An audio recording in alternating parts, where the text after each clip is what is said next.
कायथ त्रिपुरदास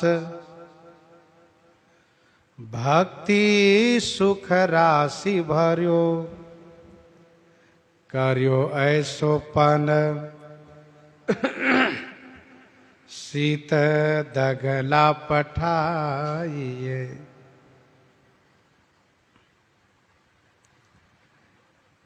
कायस्थ जाति के थे त्रिपुरदास जी।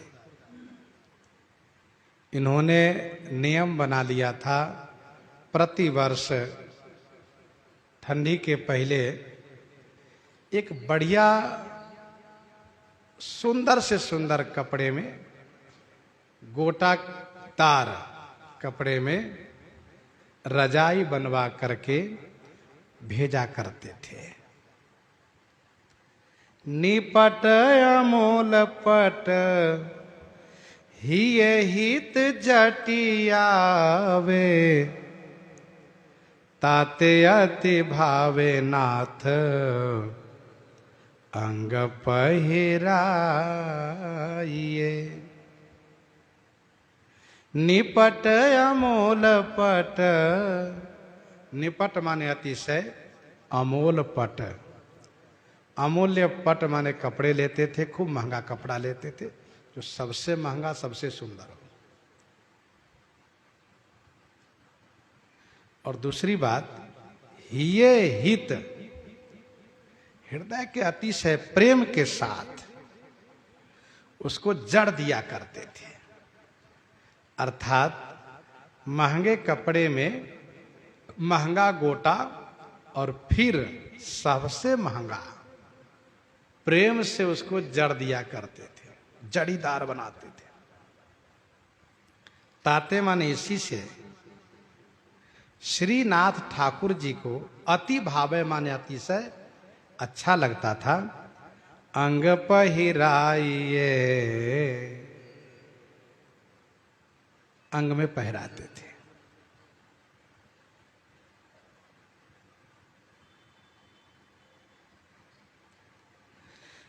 आयो को काल नर पति ने बिहाल कियो, आयो को काल नर पति ने बिहाल कियो, भयो इस ख्याल ने को घर में न खाइए। देखो, इस संसार में सब तरह का समय आता है। जैसे जनवरी में बहुत ठंडी के सामना करना पड़ता है, वैसे ही मई जून जुलाई में गर्मी का सामना करना पड़ता है। कभी बरसात, कभी सूखा, कभी दुख, कभी सुख, कभी हानि, कभी लाभ, कभी अच्छा, कभी बुरा।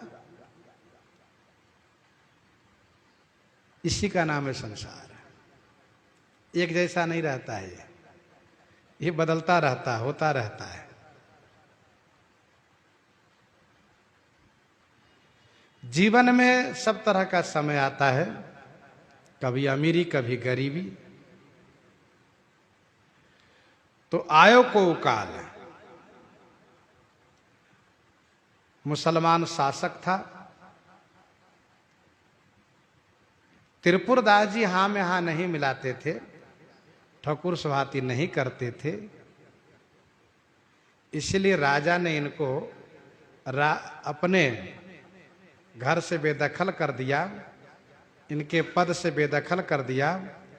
जैसे इनके पिता राजमंत्री थे तो ये भी राजमंत्री हुए, तो राजमंत्री पद तो लिया ही, साथ साथ सब संपत्ति भी जब्त कर लिया है।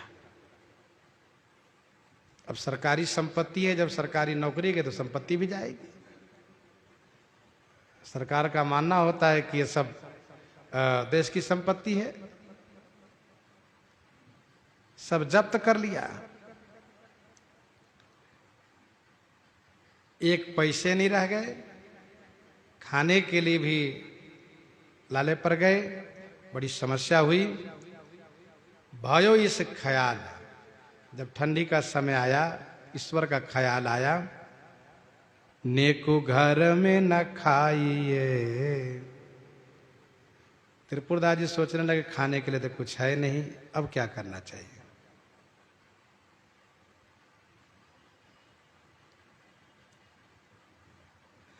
राजा ने त्रिपुरदास को कारागार में ही बंद कर दिया था, लेकिन ठाकुर जी ने इनको कारागार से छुड़वा दिया। राजा को सपने में डरवा करके कि इसको जल्दी से मुक्त करो नहीं तुम्हारा विनाश हो जाएगा, तो इसको कारागार से मुक्त तो कर दिया, लेकिन धन नहीं दिया। अच्छा, भगवान कितने बड़े प्रेमी थे त्रिपुरदास जी, फिर धन क्यों हरवा दिए, धन क्यों ले लिया राजा? तो इसका समाधान ये है, भगवान जिन पर विशेष कृपा करते हैं पहले उनका धन छीन लेते हैं, और फिर इसके बाद उनके जो विश्वसनीय लोग हैं, सुहृद जन, उन लोगों को भी मुंह फेरवा देते हैं, सब किनारे हो जाते हैं। रहीमन विपदा हो भली जो थोड़े दिन होए, हिता नहीं या जगत में जानी परत सब कोय। तो ठाकुर जी जिन पर विशेष कृपा करते हैं उनको धन हरण कराते हैं, परिवारजनों से बिल्कुल विमुख करा देते हैं, वे लोग मुंह फेर लेते हैं। फिर जब धन के लिए उद्यम करता है तो सफल भी नहीं होने देते हैं। तब वह भगवान के प्रियजनों से जब मिलते हैं तो उनके ऊपर भगवान अतिशय विशेष कृपा की वर्षा करते हैं।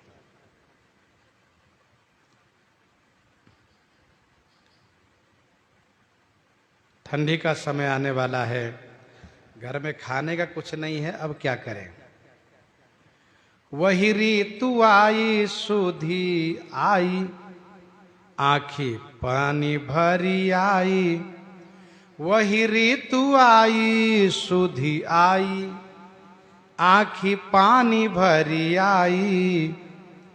एक द्वात दीठी आई बेची ल्याइए। वही ऋतु आने वाली है, सुधी आ गई। त्रिपुरदास जी के नेत्र में आंसू भर आया। एक द्वाती डीठी परी, एक द्वात, तांबे का द्वात था, स्याही रखने वाला, पीतल का द्वात था वो, तो डूबते हुए को तिनका का सहारा मिल गया। सोचा इसी को बेच करके कुछ तो करूं।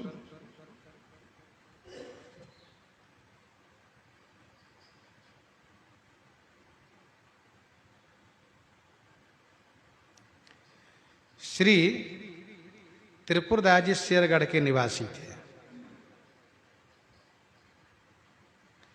थे कायतखुल में भले ही, लेकिन चंद्र चंद्रिका के समान भक्ति मार्ग में प्रकाशित थे।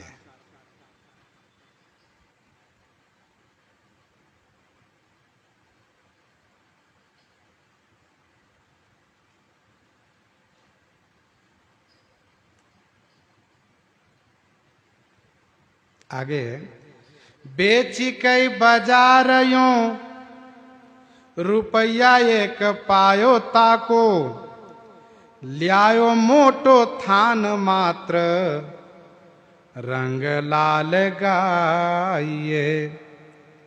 बेची कई बाजारियों, खरीदने वाला एक मित्र मिला, उसने भी 1 रुपये दिया दवात का। ताको ले आओ मोटो थान, उस 1 रुपये का मोटा मार्किन कपड़ा ले आए। मात्र रंग लाल गाइए, मात्र लाल रंग से रंग दिए उसको। लाल रंग प्रेम का प्रतीक है, लाल जी को प्रिय लगे, इसीलिए मात्र रंग लाल गाइए। जब लाल रंग से रंगने लगे त्रिपुरदास जी, तो इनके नेत्रों से आंसू झरझर झरझर गिरने लगा।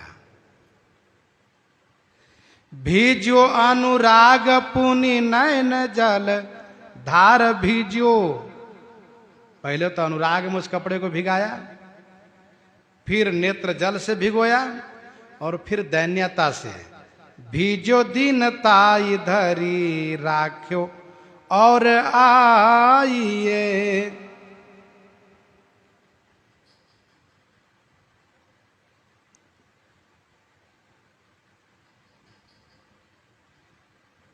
भाव के गाहक गिरिधारी, भाव के गाहक गिरिधारी, पत्र पुष्प फल जल तेरी जत मानत सेवा भारी।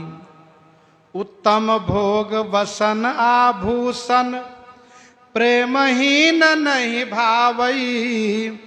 रंक बंक घर जाए खाए के साग परम सुख पावे। जो धन जन अभिमान संचरई ताते नाथ न बचावो। तुम त्रिभुवन के ठाकुर प्यारे क्यों विनाच नचावो। आहा भीजो अनुराग पुण्य नयन जलधार भीजो भीजो दीनताई। दीनता में भिगोए और रख लिया कि कोई महात्मा जब उधर से आएंगे गोवर्धन से तो मैं उनको भेज दूंगा। एक सेवक राजा के पास आया करते थे, त्रिपुरदास जी से मिला करते थे। लेकिन इस बार मन में आया कि मिलना ठीक नहीं, क्योंकि संकोच में पड़ जाएंगे, गरीबी आ गई है। फिर मन में सोचा कि नहीं मिलेंगे तो क्या सोचेंगे। देखो अच्छे दिन थे तो वो भी मिलते थे, बुरे दिन आए तो वो भी नहीं मिले। इसलिए भगवान की प्रेरणा हुई तो वे भी उन्होंने सोचा कि मिलना चाहिए। देखो अच्छे दिन में मिलो या ना मिलो कोई बात नहीं है, लेकिन बुरे दिन में मिलना अवश्य होना चाहिए। को प्रभु जन आए सहज दिखाए दई। को प्रभु जन आए, कोई प्रभु श्रीनाथ जी का ठाकुर जी का भक्त आए, सहज दिखाई दे। स्वाभाविक रूप से इनकी दृष्टि पड़ी। भई मन भायो लई भंडारी पकड़ाइए। इन्होंने कहा भैया सुनिए, आप आइए। आए, वही है जो प्रति वर्ष आया करते थे। कहा सुनिए, इस वर्ष मेरे पास वह योग्यता नहीं है, वह सामर्थ्य नहीं है कि मैं उनके लिए वह रजाई भेज सकूं। इसलिए यह कपड़ा मैं दे रहा हूं और इस कपड़े को ले जा करके स्वामी जी को मत दीजिएगा, श्री विट्ठलनाथ जी को नहीं दीजिएगा। जो कोठारी हैं, जिनको भंडारी कहते, कोठारी भंडारी, उनको दे दीजिएगा। भगवान की किसी और सेवा में ले लेंगे, कम से कम मंदिर का पोछा लगाने में भी ले लेंगे, कुछ तो सेवा में ले लेंगे, कुछ तो सेवा होनी चाहिए। ये प्रेम है। काहु दास दासी के न काम को पे जाऊ लेके। यह मार्किन है, केवल लाल रंग में रंग दिया है मैंने। ठाकुर जी के दास दासी के योग्य भी नहीं है ये कपड़े।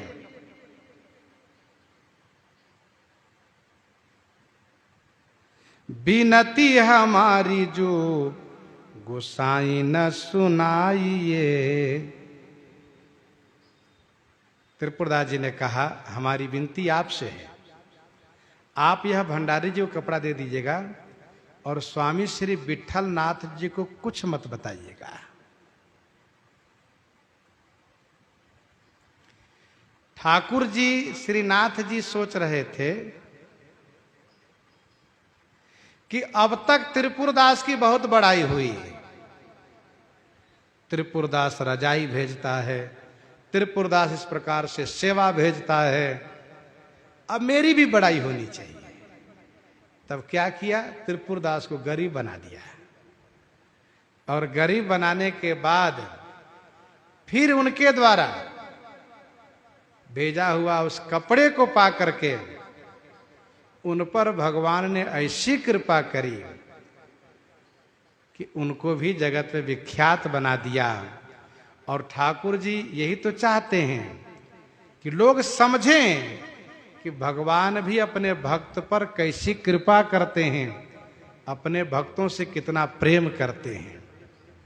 ठाकुर जी इस कपड़े को पा करके कैसी लीला किए, वह लीला हम लोग आगे श्रवण करेंगे। इन्हीं के साथ आज सीताराम सीताराम सीता